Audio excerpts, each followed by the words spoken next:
ខ្ញុំមកទីនេះគឺពិតជានឹកឃើញទៅដល់អ្វីដែលហៅថាសន្តិភាពអ្វីទៅដែលហៅថាសង្គ្រាមខ្ញុំថ្ងៃនេះពិតជាអាណោយអាធម្មនឹកឃើញទៅដល់រឿងអតីតកាលដ៏ជូរចត់របស់យើងប៉ុន្តែមិននឹកស្មានថាអតីតកាលរបស់យើងប្រកបទៅដោយការឈឺចាប់នោះវាបានវិលត្រឡប់មកវិញតាមរយៈនៃការឈ្លានពានរបស់អ្នកជិតខាងរបស់យើង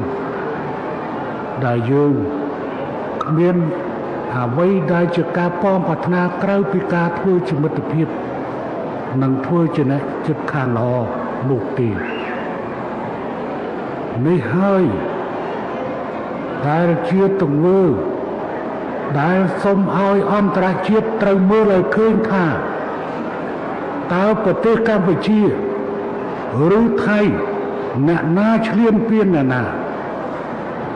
តើថៃមានបានជំនះប្រជាជនរបស់ខ្លួនចេញពីព្រំដែនទេតើថៃមានបានជំនះមានជនភៀសសឹក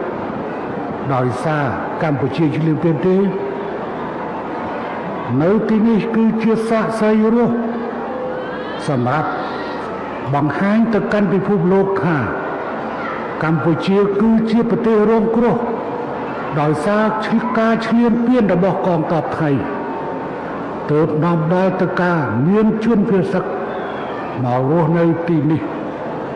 ដែលជារឿងជាអកុសលហើយសូមឲ្យ